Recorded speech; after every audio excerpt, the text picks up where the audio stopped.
All right, let's pick up where we left off last week.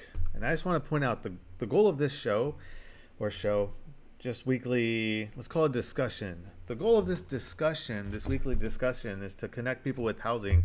I want to be able to at least provide one person with one place to live every month. And I'm hoping that this platform gives me that ability to sign one lease a month. Hopefully, we'll see. If I can even pull one every 2 months, 3 months, that's a huge success. I'll be happy for the day when that happens eventually. But okay, let's dive on into this. First and foremost, I want to say there is one studio that's going to be available in Los Feliz. It is a 410 square foot studio. Let's see, it's going for $19.95, but I know I can get the price down. The question is by how much? It just got released on the market. It has a dishwasher, updated bathroom, energy efficient appliances, things like that. $10 parking. It's a pretty good deal. So if you're interested, let me know. I'm going to leave the link in the comment section so you can just click on it, email me, let me know if you have any questions about it. And that's pretty much it. That's the apartment of the week. Moving on to the news. It's another slow UFC week. It feels like they're not even, I don't even want to say they're honey dicking us. I guess they're giving us blue balls. Last week it was Lerone Murphy versus, I forgot his name. It's not a household name. He's not an exciting fighter. I'm not looking forward to him fighting. So I don't even know who that guy's name is, and I'm pretty sure you don't either. I thought Lerone lost that fight. I thought maybe he had one round. I'm not gonna lie though, with the way that the commentators were calling the fight, at first I thought Murphy was losing the entire fight. Then when I kept hearing the commentary, I thought, well, maybe not. Maybe he is up ahead. But then after the dust settled and like I hear other sides of it. I listened to Brendan Schaub's podcast. He also had it 4-1, and it's like, oh, I guess the bias of the commentators will influence your decision, because like I said, going into it, I thought Murphy was losing every round. Maybe you can give him another round, 2 rounds, maybe if that. But he was getting pieced up. It wasn't far off. It wasn't like a blowout or anything. It was a close fight. He held his own, but he didn't win the fight. So I don't get where the people are calling it a robbery. A robbery is when it's a clear decision. This wasn't. So hopefully, I think Murphy bounced back. Both guys don't deserve a title fight after that. I'd actually like to see Volk fight Gene Silva next. I feel like that'd be a fun fight. It'd be a fun post-fight press conference. It'd be a fun lead-up, some personality to the sport. We know it's going to be a stand-up fight. It's not going to be a wall install. It's not going to be a wrestling match. Somebody's getting finished in that. Silva's getting finished in that fight. Let's be real. Volk might be old, but he's not losing that fight to Silva. Okay, so like I was saying, it is a slow week. I wanted to have this weekly discussion because I wanted to talk about UFC news, the fight cards, things like that. But like, they haven't really given anything to talk about, anything to work with.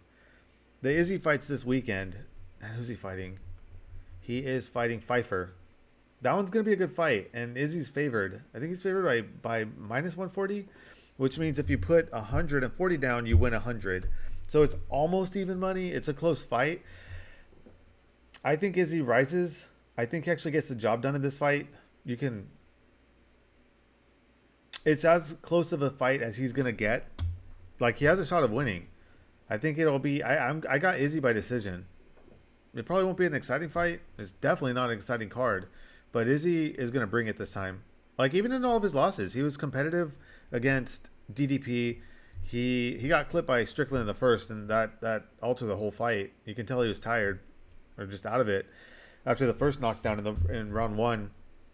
Who did he fight? Imavov. He was doing well in that fight, and then he got poked in the eye. He asked the ref to hold on, and then he got clipped and got knocked out. So it's 3 bad breaks. The first fight also, the first loss to Piera, he was winning that fight, and he almost finished Alex in the second round until the bell rang. So Izzy still has it. I don't think he's going to lose this fight. I think the odds are correct. He should be a slight favorite. I could see him losing too, but I don't think he gets finished. I don't think he gets finished. If he loses, it's probably going to be a split decision. It'll be a close fight. Enough that you can put money on it and feel relatively comfortable. I think Izzy's going to... I think we're going to get another prime Izzy showing. He still has some gas left in the tank. Like, don't write him off yet. So at least that'll be a fun one. At least that will be a fun main event. For the rest of the card, I'm not even going to talk about it because there's nothing to talk about. I don't want to talk about fighters that aren't ranked, that we don't know, that are going to show up on this card, and then we're never going to see them again. There's no fun in that. And while the UFC's in a slump right now, I'm going to wait until they eventually bring it back to their glory days, and it gives us something to all talk about, be excited about, and things like that. So for right now, that pretty much wraps everything up. I do want to say that for the past couple weeks, I've been playing Resident Evil 9.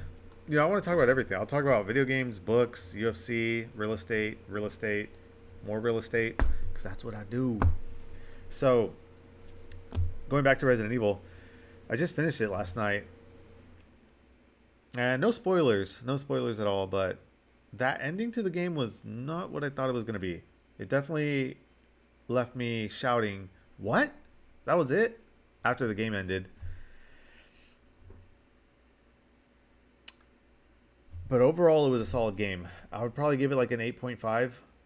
The storyline wasn't as good as 7, but the gameplay was better than 7. If you would have gotten the storyline of Resident Evil 7 with Resident Evil 9, you combine a near perfect game. It was reminiscent of Resident Evil 2 remake. The storyline was similar in a lot of ways without, again, spoiling it. But overall, I thought it was a fun game. I'm going to replay it tonight. I'm going to start it on insanity mode.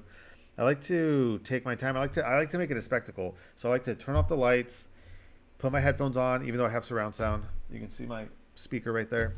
I like to put it on surround sound, and I just like to immerse myself in the game. For me, it's more than just a video game. It's an experience. It's like a way to live.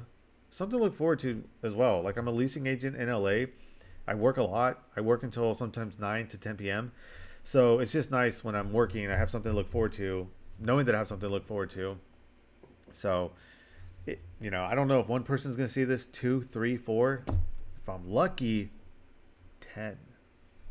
Whoever watches this, though, and if you played Resident Evil, or if you have a prediction, or if you want an apartment, let me know. And I would love to help you find a home. See you next week.